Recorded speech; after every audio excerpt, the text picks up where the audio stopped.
Get ready, Ohio. FanDuel, America's #1 sportsbook, is coming to the Buckeye State. And to kick things off, you can get started with $100 in free bets as an early sign-up bonus. Plus, when you sign up today with promo code OhioSB, you'll be all set for when FanDuel goes live in Ohio. Then you can bet on all your favorite teams and all your favorite sports with $100 in free bets. Just download FanDuel's top-rated sportsbook app. It's safe, secure, and super easy to use. Ohio, this is your chance to get in on the action. Join today with promo code OhioSB. Make every moment more with FanDuel, official sportsbook partner of the NFL.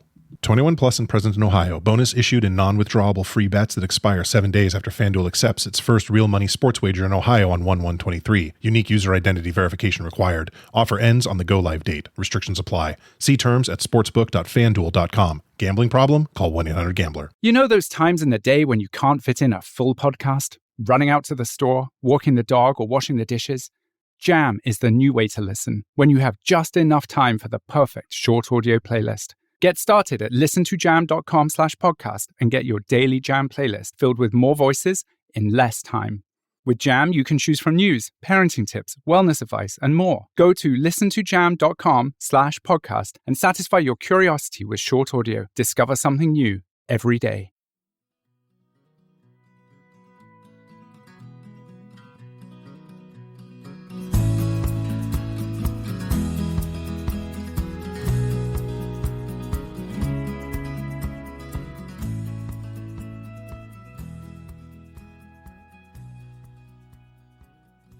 Hey folks, hope you're having a good week so far. Happy Thanksgiving to everybody in the States or everybody that celebrates it at this time. It is Thanksgiving Day. It is a family day for me. I've got my baby I'm holding right now. You probably hear him. He is gnawing away on a waffle. So we're getting ready right now. I'm getting this up a little late, but wanted to revisit this episode with Chris talking about financial freedom and how that makes for a more adventurous life and allows you to do adventures. And I'll say that's one of the biggest reasons I was able to do, and I'm still able to do so many adventures, is how we structure our finances, living below our means, saving a lot of money, staying out of debt, stuff like that. So I hope you enjoyed this episode. We got to get some cooking done and head off to see some family. So have a great day. And if you don't celebrate Thanksgiving this time of year or at all, no worries. Hope you still get together with folks you love and eat some food and go on some adventures. All right, talk soon.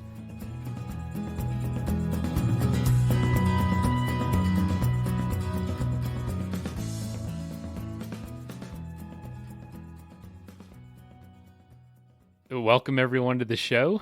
Today we're talking something that's, when it comes to adventure, it was always a question in my mind, was finances. How do people make it work? How do people create a lifestyle around doing the things they love and seem to have all this time and money to do things? And we're learning from someone who's doing it firsthand, Chris Mamula.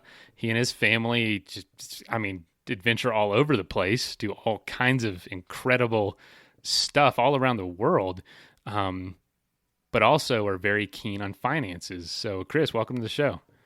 It's a pleasure for me to be here and talk to you. Yeah, man. I know we were just talking a little bit, but tell us a little bit about yourself. You're retired, correct? Yeah, I left my career as a physical therapist in December of 2017, and I was 41 years old at the time.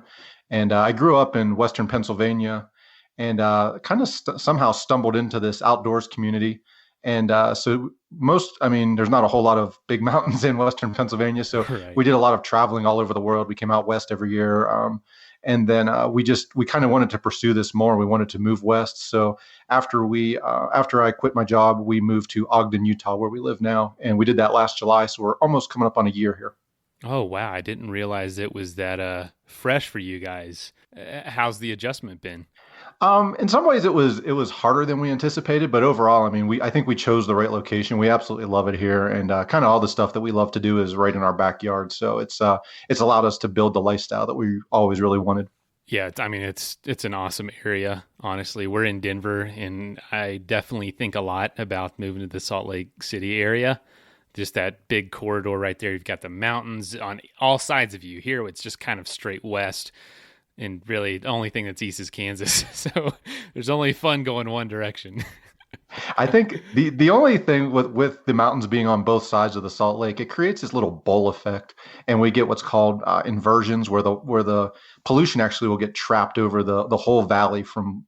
I think it's actually worse south. It's not too bad up here, but you get the pollution will get stuck for a week, sometimes a couple weeks at a time, and it can get kind of nasty air quality. And if you get up in the mountains, you get above it, it's not bad. But other than that, I mean, we love absolutely everything about this area. It's been a great choice for us.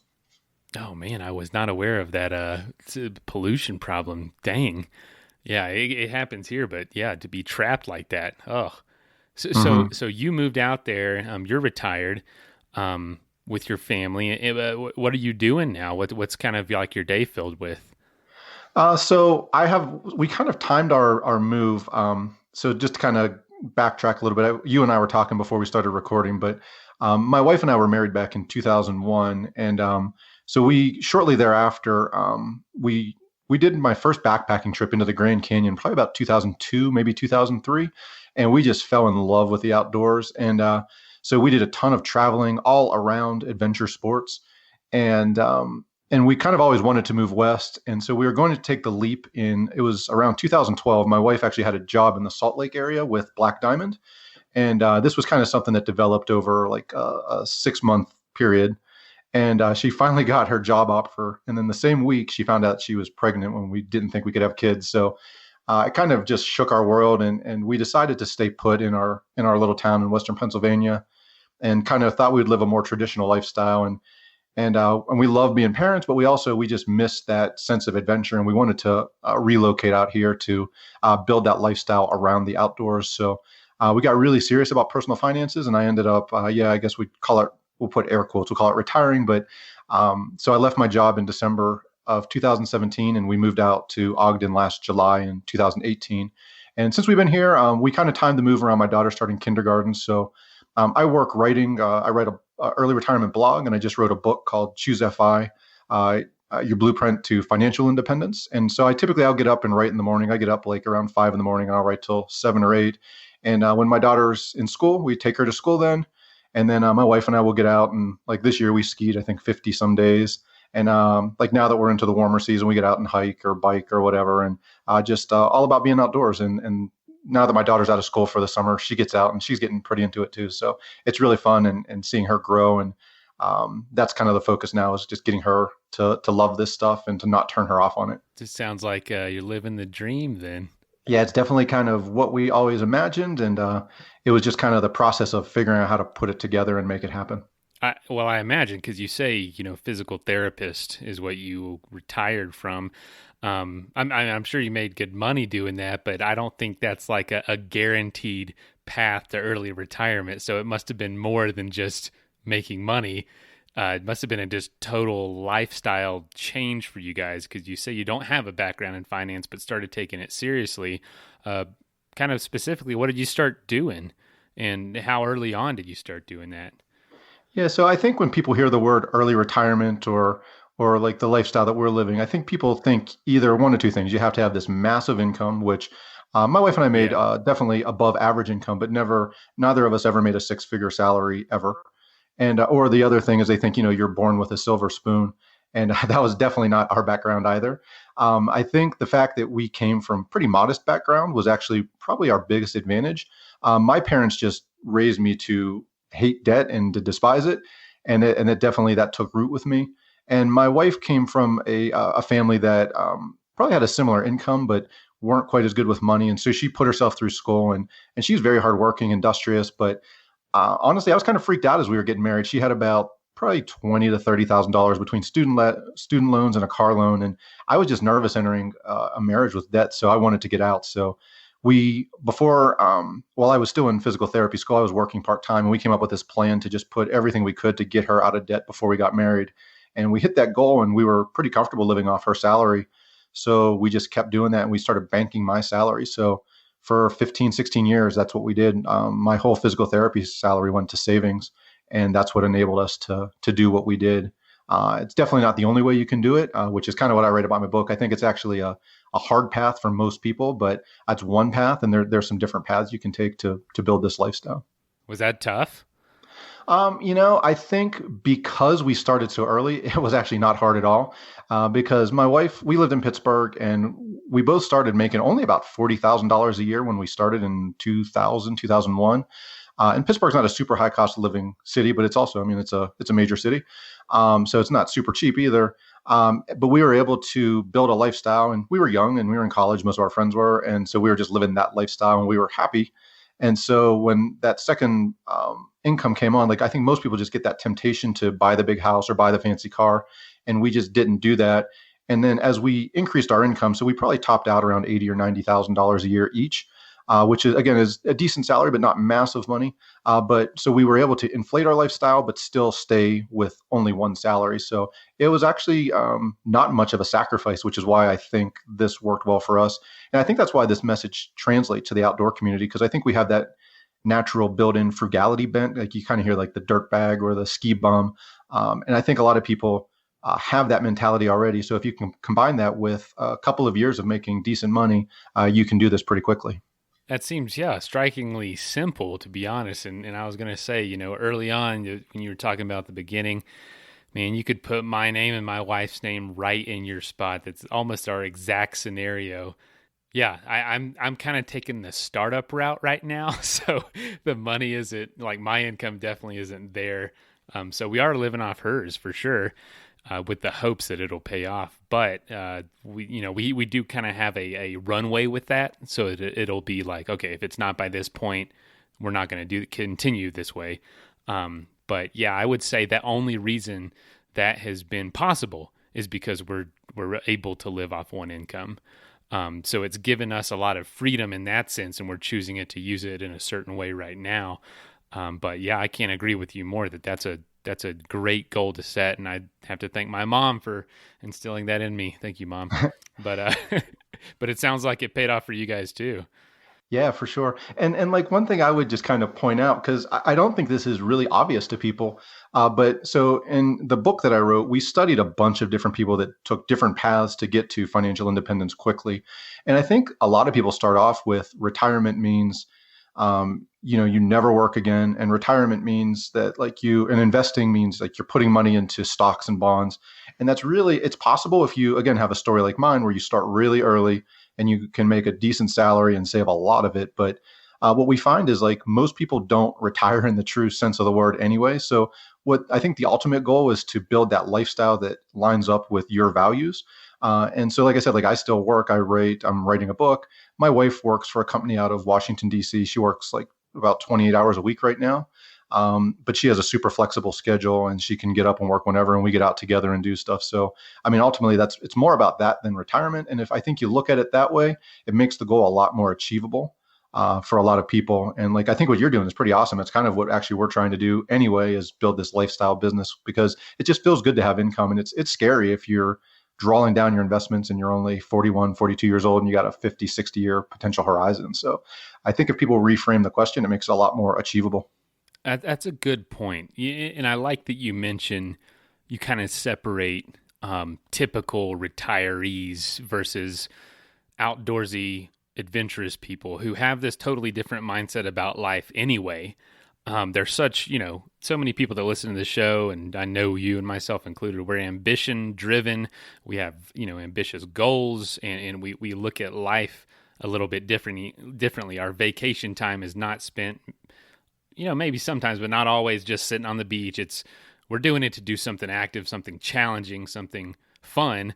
And so with retirement, it's not necessarily just sitting down, playing golf, doing whatever all day. It's doing more of what we want to do, but in a way that makes sense. I don't know. It just seems like it does seem a lot more doable for people in this mindset originally.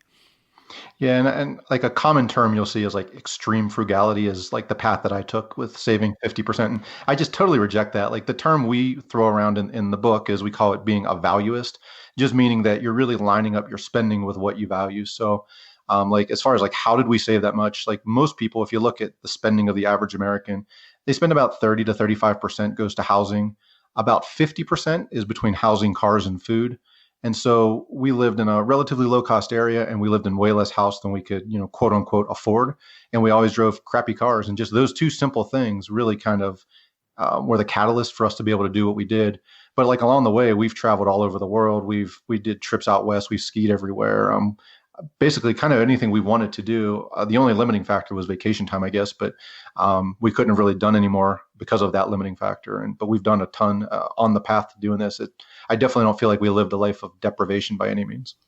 That's very interesting. You said the two biggest things were living in less house than you can afford and driving affordable vehicles. Mm-hmm, for sure. That's encouraging. That's something everybody can do. Yeah, because I think like the common narrative is, cut out the latte or, get rid of cable and stuff like that. And cable is a decently sized expense, but unless you're drinking a lot of lattes, you're probably not going to retire early doing that. But if you can get a couple of big things right versus trying to scrimp and save on every tiny little expense, it makes life a lot easier and more enjoyable. And you don't have to worry about the little things if you get the big things right. Let's take a quick message break and hear from the folks that help make this show possible. Shop Macy's Black Friday specials online today for epic deals on gifts they'll love now while supplies last. Like 40% off head-to-toe Levi's for men, women, and kids. 70% off gold earrings, bracelets, and bangles. And the Ninja Professional Blender, just $79.95. Stores are closed today, so shop online at Macys.com now. Savings off sale and clearance prices. Exclusions apply. The Venture X card from Capital One gives you more of what you love, like premium travel benefits and access to Taylor Swift tickets. Oh, I do love her. Earn 5 times miles on flights and 10 times miles on hotels through Capital One Travel. Enjoy your stay in Suite 13. Whoa, 13? That's Taylor's lucky number. Plus, get access to Taylor Swift The Eras Tour, presented by Capital One. Maybe I'll see you there. The Venture X card from Capital One. What's in your wallet? Terms apply. See CapitalOne.com for details. When you drive the brand ranked #1 in dependability by J.D. Power, you can stop thinking about what you can't do and start doing what you never thought possible. Visit your local Kia dealer today to see yourself behind the wheel of the brand ranked #1 in dependability by J.D. Power. Kia, movement that inspires. Call 800-333-4KIA for details. Always drive safely. Kia received the fewest reported problems among all brands in the J.D. Power 2022 U.S. Vehicle Dependability Study based on 2019 models. See jdpower.com/awards for 2022 details. That is plenty of that for now. Let's get back into the episode. Was there ever a time that system didn't seem to be working for you guys, or it was tempting to say, you know what, we just need to use both incomes, or I don't know, any situations that popped up like that?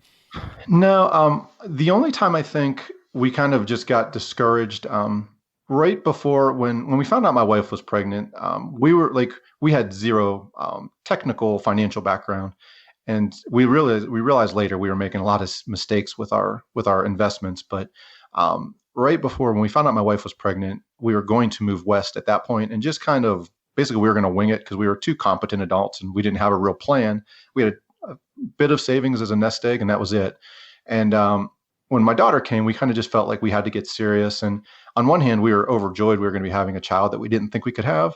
But on the other hand, it was a little bit depressing because we felt like now we have to live this normal lifestyle that everybody else does. So one of the things we did do is I actually went out and I didn't finance it, but I actually bought a new car for the first time in my life. And then as we started to realize having a child is actually the catalyst that really made us get serious about finance and made us get serious about planning so we could actually live this lifestyle we wanted to live. So after that initial couple month period of kind of just drifting and losing sight of the goal, I think having a child really made us focus, and now we got right back on track, and that was actually definitely it sped up the time that we were able to retire.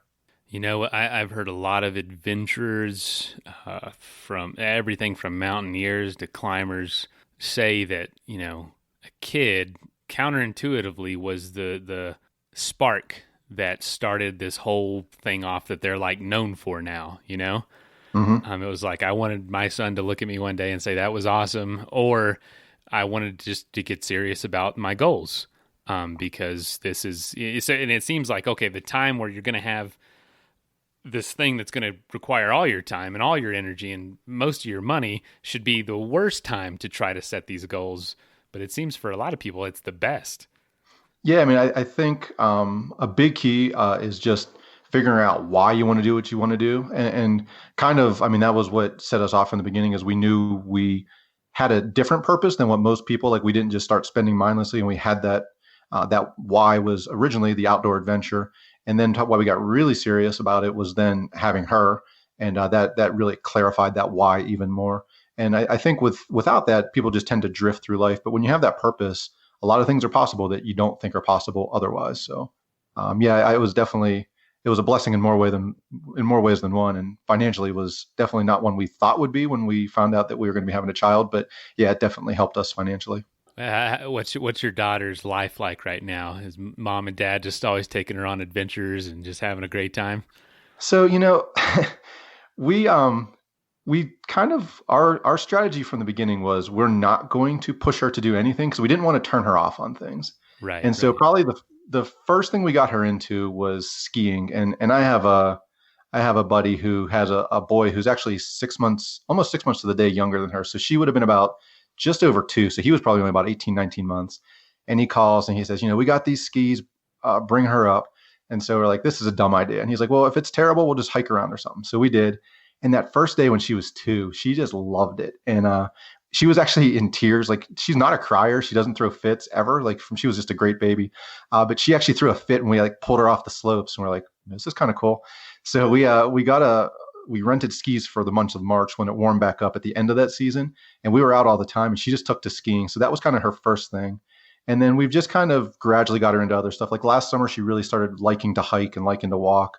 And this summer, she's on her mountain bike now, and she's starting to get into climbing. We don't like climbing inside, but I think we're going to probably have to join the gym because she likes going to the climbing gym now. So, but wherever she kind of leads us, we just kind of let her go. And as long as we're outside and adventuring, we're having fun. So I think that's been the key to our success is following her lead and not pushing her places she doesn't want to go. I don't know. Just what a fun life. Sounds awesome. What a great time to be alive with parents that are in a good spot, have some more extra time, and have the ability to want to try new things like that. For sure, yeah, and it's definitely been a blast. It's kind of cool, like stuff that before you would think, like we would always just like we had to push to do bigger and higher and harder things, and it really kind of makes you just step back and you're actually like looking at the bugs and looking at the flowers, and you kind of realize why you fell in love with being outside in the first place, and just seeing things through her eyes. It's really cool. I'm looking forward to that. I've heard a lot of dads say that it gets you out of the mindset of saying, bigger and bigger adventures like you just talked about, to this walk along this river is enough, is like enough adventure for me for sure today, which is just, I don't know, it's just so cool. Definitely almost takes a lot of pressure off to like, I got to think of crazier and crazier adventures to keep myself interested, but you just got to look at it a different way, I guess. Yeah, I think so. And I think like one of the, probably prior to having a child, like I think our driving force that set us off to do this is we were starting to get into high altitude mountaineering. And so as you're getting 18, 19, 20,000 feet, and you need time to acclimate and sit out weather windows if you're traveling that far. And pretty much one trip a year was eating our vacation time. And we had all these other things we wanted to do. And it was all about traveling and doing this stuff. And now that we've had her, like we've quote unquote retired and we have all this freedom, and we've actually found we really don't want to travel that much. And I think a lot of it before was just we really wanted to escape our lives that we didn't like. And now that we're actually living the life we want to live, we're focusing a lot. Like this area is new to us still. Like I said, we've only been here about a year. So just little micro adventures. We're always looking at a new trail or trying and just climbing on some new rocks and just checking some stuff out. And it's been a lot of fun. And it's definitely helped us find contentment, which I don't think we had before. That's a really good observation. And I think that's summed up with you don't have a life that you want to escape now, but you did then. For sure. And so is that part of it, just building a life that you don't need a vacation from? I think that's a big piece, and it took us a while to figure that out. And I don't know that we even figured it out while we were planning. It's kind of been after the fact, because I think when we talked, and we still do have some ambitions. Like I would love to maybe do like a small RV and take a whole summer and see the country. And I'd like to travel internationally with my daughter and show her how different people live in different parts of the world. But there's really no urgency to do that right now, and we don't have anything on the immediate horizon that we're planning. We're just, like I said, we're just content, and then we'll kind of see where life takes us. You ever get bored in retired life? Definitely not. But I mean, so when I retired, again, we'll throw the retired in air quotes. My original thought was I'm maybe just I would kidding. keep being a physical therapist. Like it's pretty easy to get a job as a physical therapist, like doing maybe a travel assignment where you work 3 months a year, or maybe working part-time, like a couple evenings a week. And that would have been enough to supplement our investment income, and we'd have been comfortable with that. And then I kind of fell into these writing projects. So I write on the blog called Can I Retire Yet? And it's much bigger than the blog I wrote on my own. And that just happened. He was somebody who I had read his blog for a long time. And I could kind of sense he was burning out. So I reached out to him and we ended up partnering on that, which worked out really nicely. And then same thing with, I kind of always wanted to write a book. I had this idea that I was going to start a podcast and interview people that did similar things to me, and then compile that into lessons to teach other people, instead of like saying, this is what I did, try that. Because that just doesn't work for most people. Like you can't replicate my story because your situation is going to be different. But by taking different people and turning that into a book, that's what I wanted to do. And these two guys started a podcast, and I just reached out to them early on, and because I kind of felt like, they stole my idea, and their podcast was starting to take off. So I reached out, and they agreed to partner, and it's really worked out well because they've taken off. So we'll see where that goes, and if we can sell some books and help some people. But yeah, I'm very encouraged, and that's where we're at now. And so the book is called Choose FI, meaning financial independence. Yep. And that's the name of a podcast that these two guys do. And with the podcast, like I said, they interview people that have achieved financial independence quickly through different means. And then what I did with the book is I came in and just analyzed all their interviews and broke it down into common principles and patterns that really anybody could replicate by choosing like which scenarios line up with yours and which levers can you pull that make sense to build the life that you want. Wow. Yeah. Anything you can share based on for the outdoor adventure sports community from the book itself? I know that's a big question, but like, I guess I saw a few things that, kind of developing a why, like, why are you doing this? Yeah, I think, so I really don't think there's anything that's specific necessarily to the outdoor community. What I think, though, is what we talk about is that term being a valuist and lining your life up with your values. So if that's what you value, then you can certainly pursue that. One thing that we kind of talked a little bit about, like rejecting traditional definitions of retirement. So, I mean, these people were not in the book. They haven't been on the podcast, but just people who I kind of follow and I watch what they're doing as they're building a business. But I don't know if you've heard of the blog Barefoot Theory. There's a woman named Kristen. I don't think she shares her last name. But she just basically, she was in DC, having a kind of a corporate job, and she moved out to the Salt Lake area. And now she travels around the world and basically makes her income by adventuring and writing about her adventures. And there's a guy who writes the blog, semirad.com, a guy named Brendan Leonard. Oh, yeah. So I really enjoy reading his stuff because, again, it's kind of that everyman adventurer, and it's really neat to see what he's done. I enjoy watching those people who have built a lifestyle around what they love to do. But that's one of the paths we talk about in the book. Instead of pursuing a traditional retirement and maybe using traditional investments, like we talk a lot about investing in a business. And for a lot of people, I think that's just really scary. And I know I would be scared. I would not be here as an online entrepreneur trying to figure things out if I had to pay a mortgage and a car payment and worry about putting food on the table. But because we have this financial independence, I can take my time and figure things out slowly. And there's really not a whole lot of risk to it, because if it fails, then I would just live off my investments. And if that failed, I could always, worst case scenario, I guess, go back and get a job. But so when you look at things through that perspective, it really opens up a lot of options that they're there for everybody, but it's pretty scary if you know you got yourself living paycheck to paycheck and you don't have that freedom to take a breath and really look at things and develop a plan. Do you talk to anybody that's done it in the reverse that you have? You know, they pursue that passion first, maybe, I don't know, guiding or like you took Brandon Leonard as an example, just someone who maybe tries to be an outdoor comic or whatever you want to call him first, and then tries to build something on that. Awesome. Yeah, I've been a big fan of his work for a while. But I mean, I don't have any idea of like what type of security he has, if he stopped writing his blog, or I know he's published some books and stuff. Right. I don't know how, I don't really know his situation, but there's no reason it wouldn't work that way. And you can get out and start adventuring sooner. And kind of one of the things we talk about is, instead of you like looking at working versus retired and you have to be completely financially independent, is just by, again, kind of creating that space and that just that space in your life and that ability to not be paycheck to paycheck. If you had a 2 or a 5 year runway where, if you had to figure stuff out and you don't have immediate income coming, I think that would be a really doable approach for a lot of people to be able to get off the traditional treadmill of just going to work, spending, going back to work, spending, and really not having that freedom in your life. That's good advice, because we feel like we talk to a lot of people on this show that, have this idea that's on the side, or, maybe it's producing some income, but it's not enough. And they have this desire, this want for it to just be everything they do, something that's usually very outside the box. And man, my advice, and from people I've heard, they're like, be content with it even bringing anything in, because when you pursue something full time that's a little iffy, especially if you have responsibilities in place, it can really ruin that thing for you if it doesn't go well. Oh, for sure. And even so we've done some climbing with guides, and I've had that conversation with people. I say, this is like the dream life, and you get to go out every day. And they're like, after a while, it's just a job, because you're not climbing the things you want to climb. You're climbing kind of like the trade routes that the people, are paying for.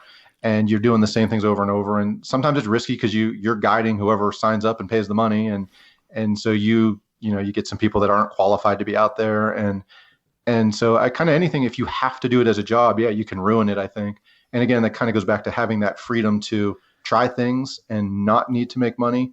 And then a lot of times, because you're pursuing things you're really passionate about and you really care about, and you're adding value to other people's lives, you end up making more money than you would have otherwise anyway, because you have to cut corners and you have to do things to be profitable. And it's kind of it's kind of hard to see that thing when you're so caught up in the rat race, but that's what we found a lot as we've profiled different people who have taken different paths.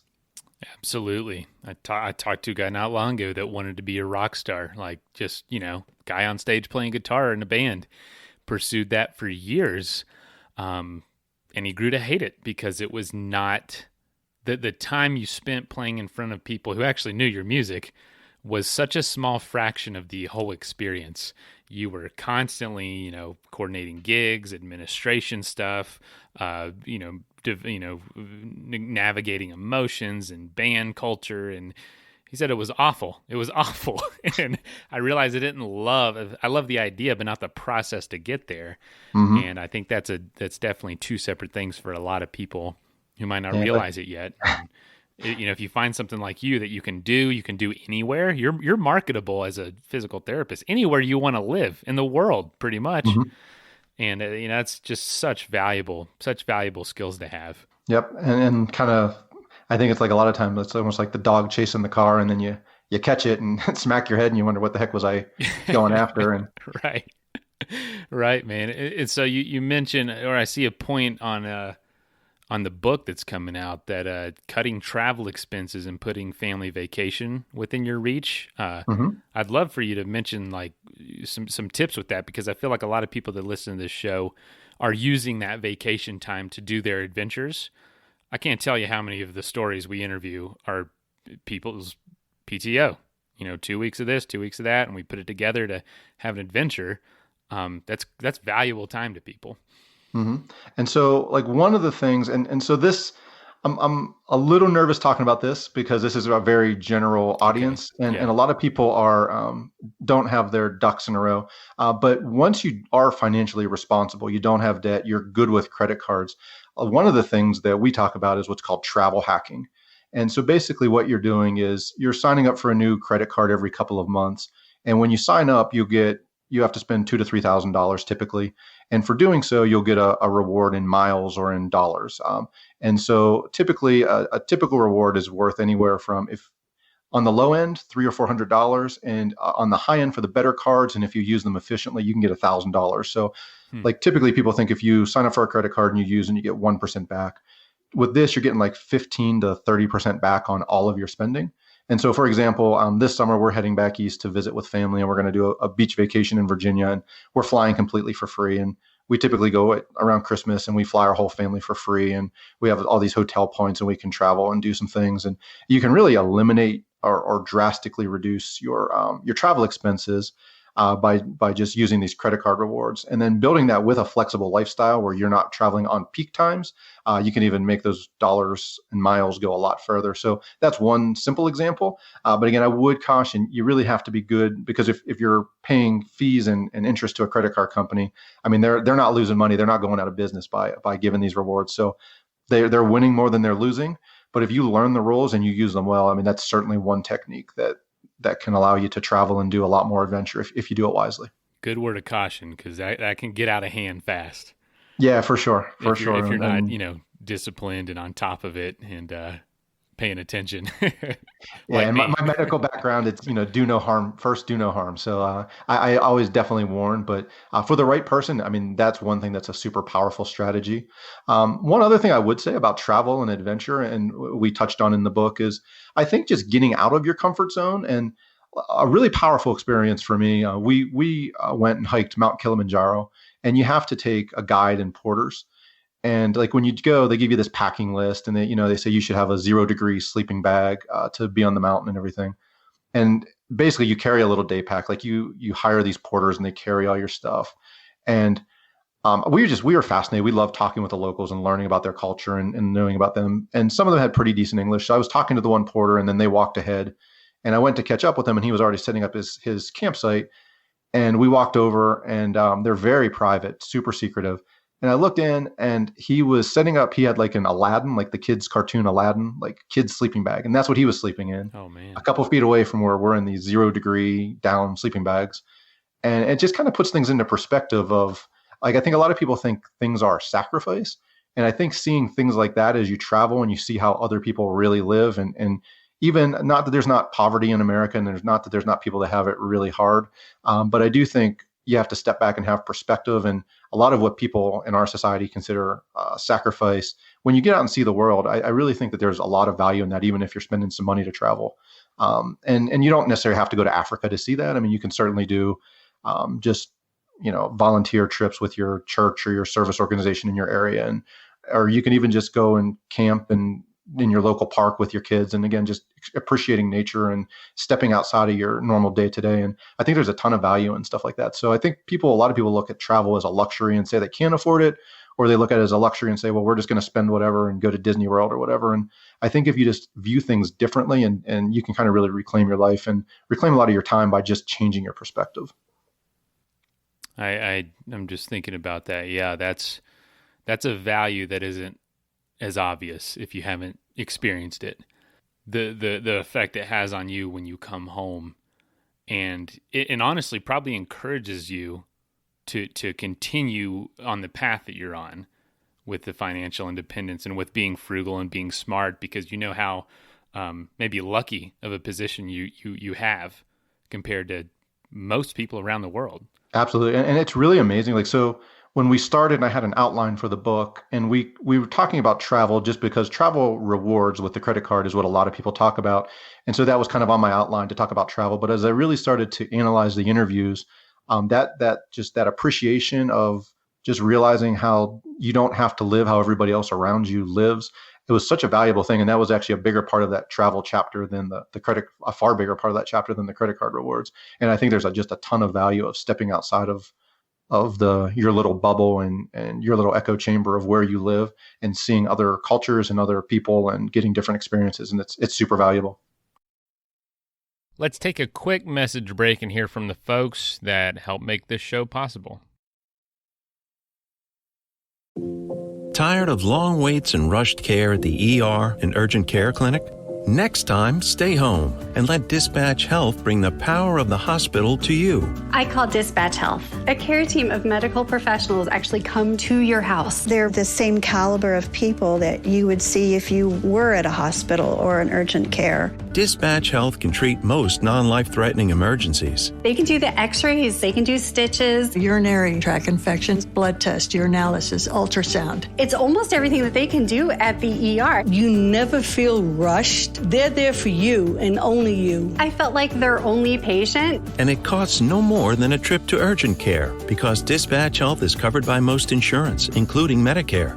See if we serve your home at dispatchhealth.com. Dispatch Health really went above and beyond. It's wonderful to have care come to your home. House calls are back, and they're better than ever. Learn more at dispatchhealth.com. Peloton's best offer of the season is here.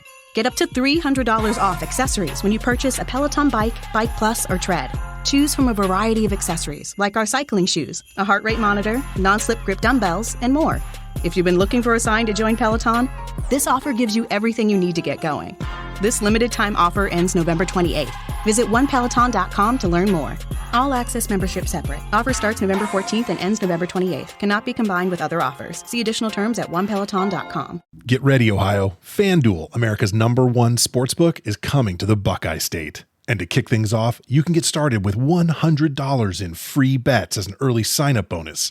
Plus, when you sign up today with promo code OhioSB, you'll be all set for when FanDuel goes live in Ohio. Then you can bet on all your favorite teams and all your favorite sports with $100 in free bets. Just download FanDuel's top-rated sportsbook app. It's safe, secure, and super easy to use.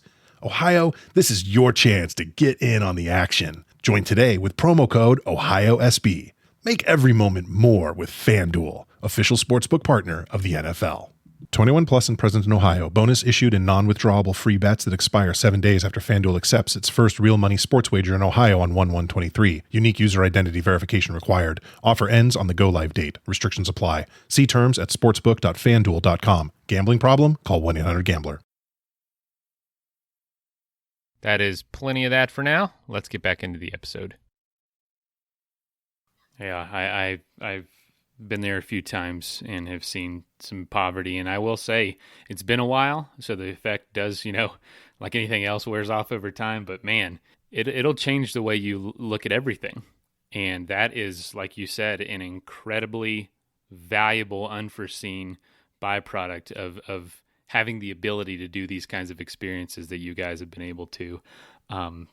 Totally can change the way it reminds you that no matter what you're going through, no matter stress or indecision or whatever, life is pretty good for all of us here, in all honesty. You know what I mean? I'm going to have food tonight. I'm going to have a place to sleep. For sure. Wow, man, that's fantastic. So is the book out? So the book is for sale, but it's not officially released until October 1st. Oh, wow. October 1st.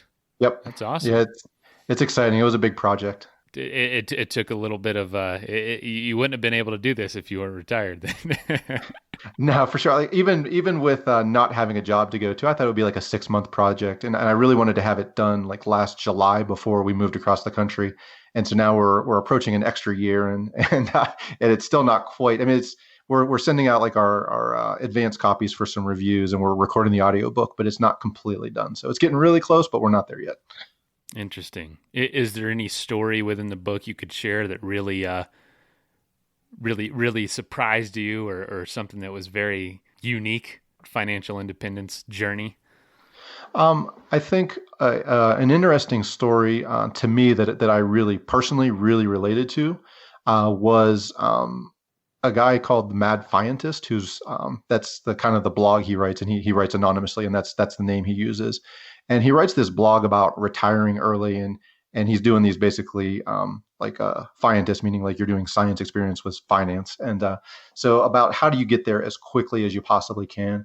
And he revealed in his interview that he really kind of struggled with unhappiness, almost borderline depression, because he got so focused on retirement. And we talked about earlier that, a lot of times when you get to retirement, you don't retire anyway, because then you kind of just have this freedom to say, well, what do I want to really do with my life? And so kind of what he realized along the path is he kind of had the wrong goals. And I think I had a lot of that myself. And we talked about like a lot of my desire to get in the outdoors was just escaping from this life that you don't necessarily like. So I related a lot to that. And I think a lot of people will relate to that particular story. And so, yeah, that's one that pops front of mind right away. So it was kind of about finding a balance between pursuing this, but not, maybe foregoing life right now as well.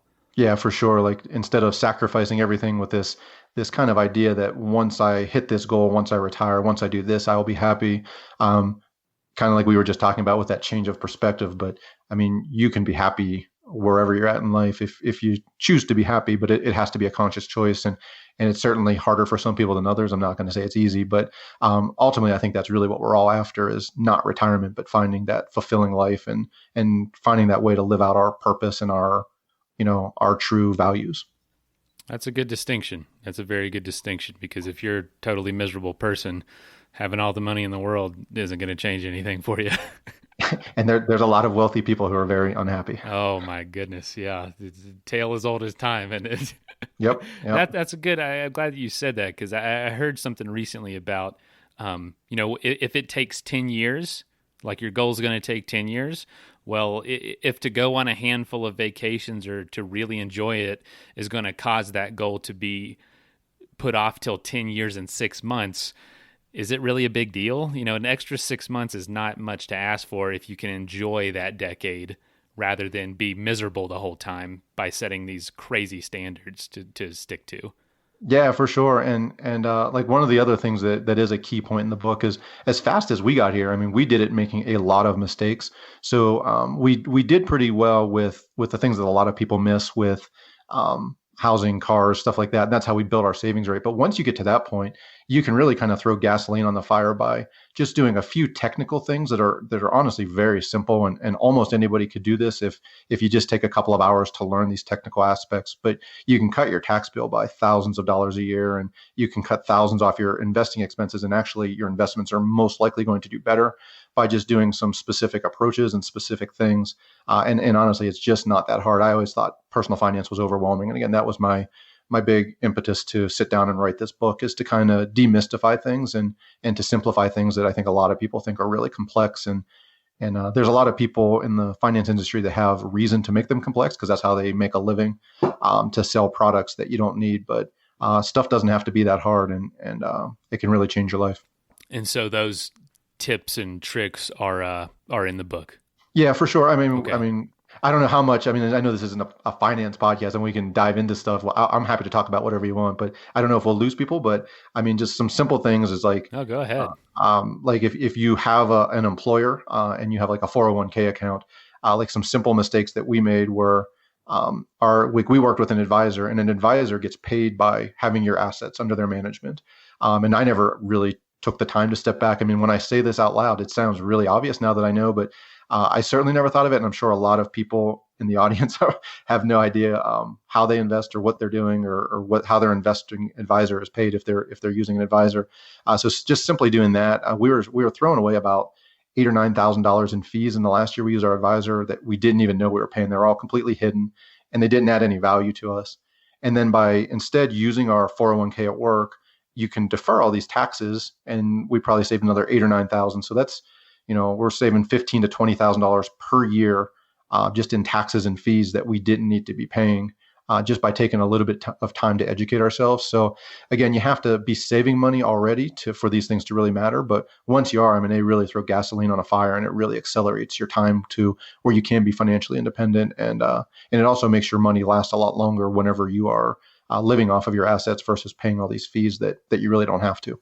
Yeah, that is the daunting side of it to me, is dealing with all those just those little steps that can save you thousands, but you feel stupid for not seeing them originally. And I don't know about you, but I consider myself pretty frugal, and I'll sit there and stress out over, two prices between two different types of bananas, and just totally not even care about, tax regulations that I'm not seeing, that I'm spending thousands more dollars on that I should be, but I'll sit there and stress out about, the weight of a fruit. And if I flipped that, I could just not care. I could buy anything I want at the grocery store and not really pay much attention, because I know I'm saving so much more with these much bigger chunks of money on this other side that I most of the time totally neglect. And for sure, like taxes are a big one. Like I was guilty as anyone else. Like for the first 10 years of my career, like everybody complains about taxes, depending what your political beliefs are. Somebody's paying too little, but everybody thinks that they're paying too much. That much I can promise you. But nobody actually takes the time to actually learn what are you actually paying, and how are you paying it and how can you reduce it? And man, the ways are so simple. And we really kind of lay out a tax strategy in the book that it's really, really simple. I mean, really simple. And so many people can do this once you start saving, but people just don't take the time to realize it and the impact that it can have, because they do feel so overwhelmed. And again, there's so much incentive for people to make things complex, but man, if you simplify it, it's just not that hard. So well, I'm looking forward to checking it out then, because it's something I've neglected probably long enough as well. With, you know, being a new dad, it's time to get serious about some of this stuff. So I'll definitely be getting a copy. Cool. Awesome. Yeah. And congratulations on finishing it. So for you, I'm sure next is, you know, in part promoting the book and getting the word out there. And probably there's going to be a lot. I've never written a book, so I don't know, but I can imagine there's a lot to do. So what's kind of on your horizon with adventure and with your quote retirement? Yeah, so we're coming up on our first year here in Utah, and so what we're kind of really just focusing on is it's not super fun still to sit in a car with a 6-year-old. It's actually easier like where you're at with a real young one when they sleep. My daughter does not sleep in the car anymore. So we're really focusing on stuff within an hour or two from here. Like I'm sure we're going to go up to City of Rocks in Idaho this year. We've not been there. My wife and I have skied a good bit in the Cottonwoods down outside of Salt Lake City. But since we've lived here, we actually have not hiked or done much of anything just down in the Cottonwoods. So I think we're going to kind of focus on this 2-hour radius around where we're at for the next year or two. And then if we go out to like a 4-hour radius, we have all the parks in southern Utah. We have the Tetons, Yellowstone. So we have a lot of kind of local adventures where we're focusing on, and then kind of something on our horizon. We definitely we'd like to do an RV trip before our daughter gets too old that she doesn't enjoy spending time with us. But when she's old enough to really, we can get out and do some adventures. I think that would be really cool. And something we started when we were living on the East Coast just by accident. When my wife was pregnant, she was just dying to climb. And so we set up this little bouldering trip through like North Carolina and Virginia for like early in the spring when it was warmer there than it was in Pennsylvania. And she ended up tearing a tendon in her finger, and so she couldn't climb. And then on the last day of ski season, I broke my thumb, so I couldn't climb, but we had this trip planned. So we turned it into a hiking trip. And while we were there, we ended up hiking Mount Mitchell in North Carolina. And I can't even remember the name of it, but it's a mountain in Virginia. And they were the 2 highest points in the state. And so because we're knuckleheads, we kind of determined that if we did 2 of the highest points in the country, we're going to do all 50 as a family. So that's kind of our adventure. And we ended up, I think we're up to like 15 or 16. We've pretty much hit the whole East Coast with our daughter. So now we got to start hitting some of the bigger mountains out west. And I think as we go across the country, that'd be a neat way to see the country. Just it's pretty arbitrary. There's some, like the highest point in Delaware we hit, it's a sign in the middle of a neighborhood. It's not quite a mountaineering objective, but some of them are pretty beautiful, and it's just kind of a neat way to see the country. So that's something we're pursuing. Oh man, that'll be fun. We had on the show probably, I don't know, 6 months ago now, the guy that has the record for getting the high points of all 50 states the quickest. And it actually might be just the lower 48, but I'm pretty sure he did them all. But he's like an ultra runner and crazy guy. But there's going to be some mundane sections of that pursuit, I can tell you right now.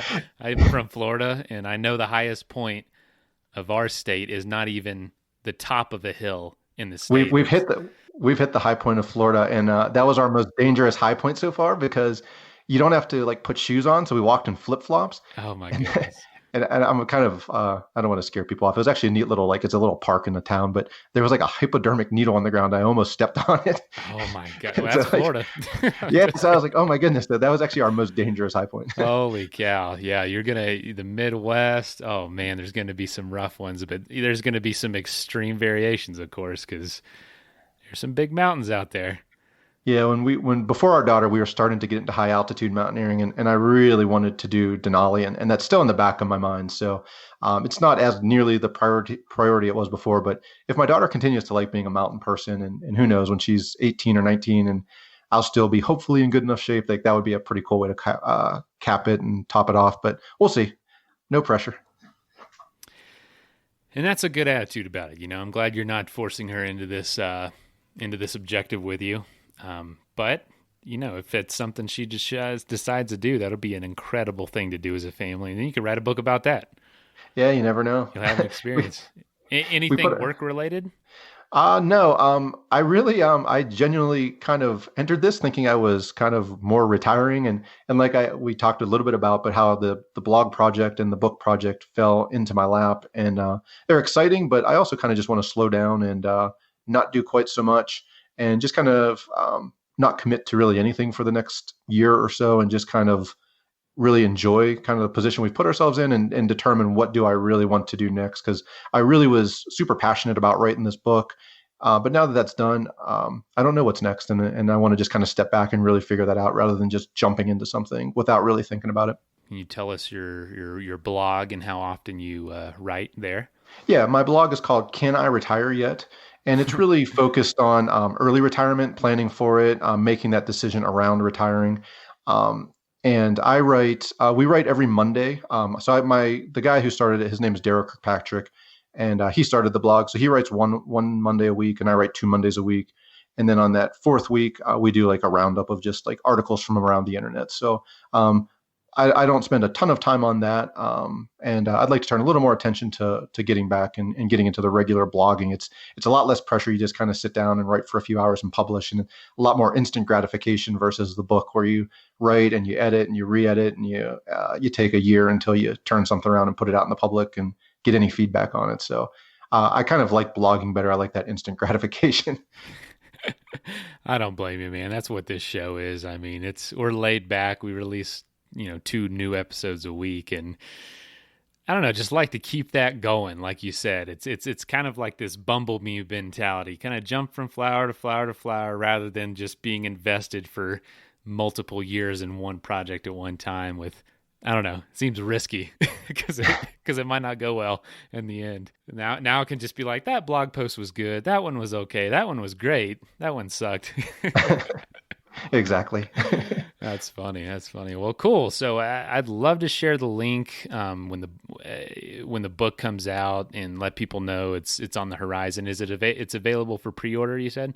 Yeah, you can. We have so it's choosefi.com/book, and you can see there, and it's on Amazon already, and really anywhere you can order books. You can pre-order it now, but it won't be officially available until October 1st. This was great. Any parting words of advice or anything you've learned? No, I'm really grateful for this opportunity. I've kind of been looking for ways to bring this message to the outdoor community, because I think there is that natural frugality, and we talked about finding your why. And I think a lot of people are so passionate about being outdoors, and I really hope just people see that this is a realistic option for normal, everyday people. You don't have to, kind of like we talked about before, be born with a silver spoon or make this massive income. But if you're creative and you take the time to just learn things, it's really an achievable path for a lot of people. So I hope people get that take-home message from this conversation today. And I appreciate being here because I had a lot of fun. Yeah, I appreciate it. And I'm glad you're trying to get it out. I think the outdoor community, we know what's out there, and we know that what's out there is way more rewarding than any house we can buy or any car we can buy. We know that camping on the edge of this lake is where life is. That's what it's all about, not about impressing our neighbors. I think that's just a given in this community. Yeah, for sure. And so it's just figuring out, like, the desire, I think, for a lot of people is there, just figuring out how to actually do it. And hopefully my writing and this conversation will kind of spark an interest in people and get them going down this path. Awesome, Chris. Well, thanks so much, man. And we'll do everything we can to get the word out there for you. So, but thank you for joining us and sharing your wisdom and what you've learned. And congratulations again, by the way. I know this is all still pretty fresh. Yep. Thanks a lot. I appreciate it. Well, have a good one. You too. Take care now. All right. See ya. First of all, thank you so much for listening. It means the world to us that you choose to listen to the show. If you'd like to help us further, you can leave a review on iTunes, share us with your friends, your family. It goes a long way to growing the show. You can also support us financially through patreon.com/adventuresportspodcast. Link is in the show notes. And also, if you have an idea of who could be a good guest for the show, we're always looking for people to tell their story about the outdoors or adventure. So if you know someone, please reach out. Email us at info@adventuresportspodcast.com. And until then, get out there and have some fun.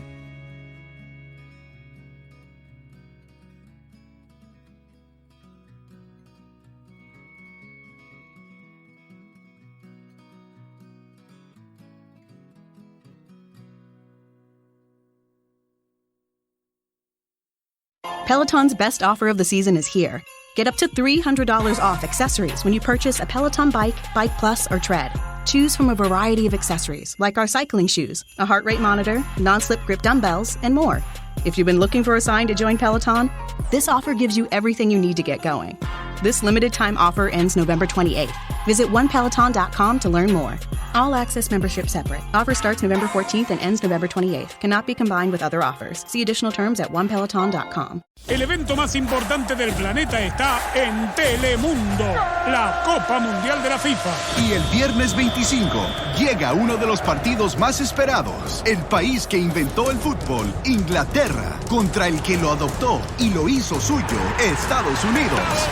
El Mundial lo es todo. Inglaterra versus Estados Unidos. En vivo, el viernes 25 de noviembre a la 1:30 p.m. Este, 10:30 a.m. Pacífico, por Telemundo y Peacock.